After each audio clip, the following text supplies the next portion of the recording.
Ibahin nyo ang pinagkakaabalahan ni Lola Leona sa halos 5 dekada na. Kinukolekta niya ang mga tulo ng kandila na kanya ring binubuo. At meron daw itong kakayanan na tumupad ng mga kahilingan. World record holder ang lalaking ito sa Amerika na kayang maglagay sa bunganga ng 105 na kandila.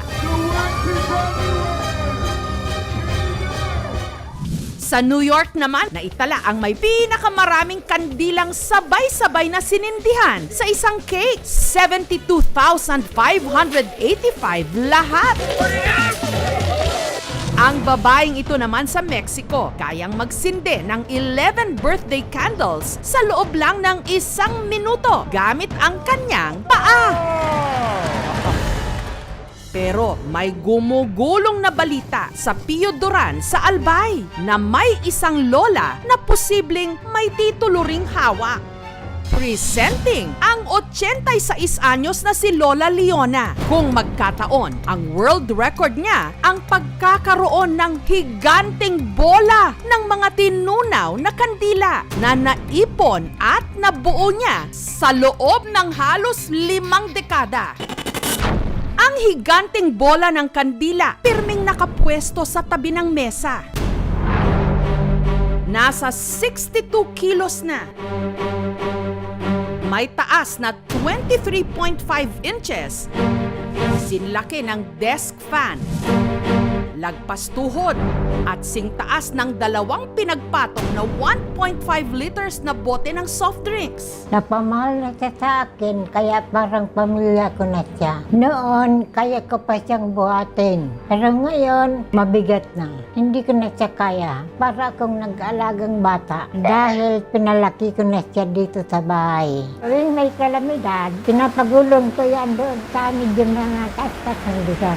At hindi raw sa pambobola, pero ang higanting bola ng kandila, tila meron daw kapangyarihan. Ang kandilang ito, tinutupad niya ang mga kahilingan ko. Naniniwala po ako na nagbibigay siya ng swerte sa akin.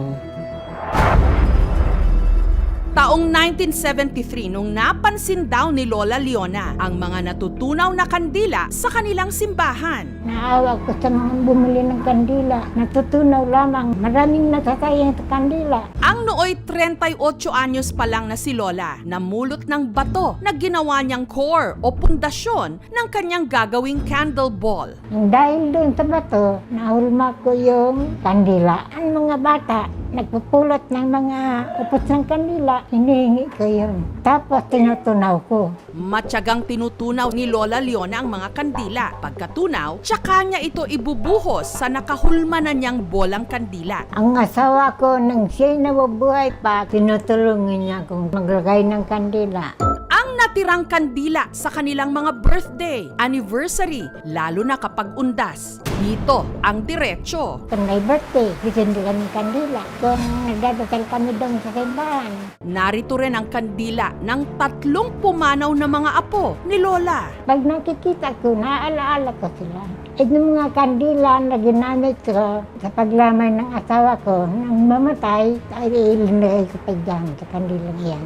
Eh, paano? Hinihiling ko sa kanya, tulungin niya ako. Hindi naman ito pwedeng sindihan dahil wala nga itong mitsa. Hindi ko na nagawin florok ang kandila dahil idinindikit ko na lang dyan sa kandilang yan. Pero higit sa lahat, naniniwala si Lola na ang kanyang higanting bola ng kandila, buenas! Tinutupad niya ang mga kahilingan ko. Naniniwala po ako na nagbibigay siya ng swerte sa akin. Binigyan ako ng mahabang buhay dahil nga dyan sa kandilang yan. Katunayan, bagamat 86 anyos na siya, wala pa raw iniindang sakit maliban sa may kanyang likuran. Siguro po dahil sa kandila, na-aksidente ako, nagagabayan pa ako. Ang nawala na ako, ilalagay ko siya sa simbahan.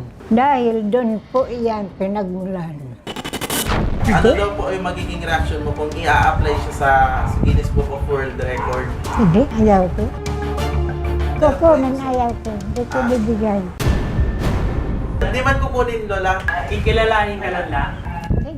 Sa Pahintulot ni Lola Leona, nag-email na kami sa Guinness World Records para sa isang Guinness World Records title attempt para ipasok ang bolang kandila ni Lola bilang pinakamatanda o pinakamalaking binilog na tunaw na kandila sa buong mundo. Kung itong sinasabi nating pagkolekta ng kandila, sa tingin niya, it has a personal mission sa buhay niya na nakakatulong para malesen yung anxiety, para feeling niya nakakagaan ng loob, or kaya naman nakakabuti sa buhay niya. Nakakatuwa na may makapansin ng pinaghirapan ko. Maghihintay na lang po ako ng resulta. May maitatala nga kayang world record ang Lola mula sa Albay? We will keep the fire burning. Ang resulta, ating aantabayanan. Thank you for watching, mga kapuso. Kung nagustuhan niyo po ang videong ito, subscribe na sa GMA Public Affairs YouTube channel. And don't forget to hit the bell button for our latest updates.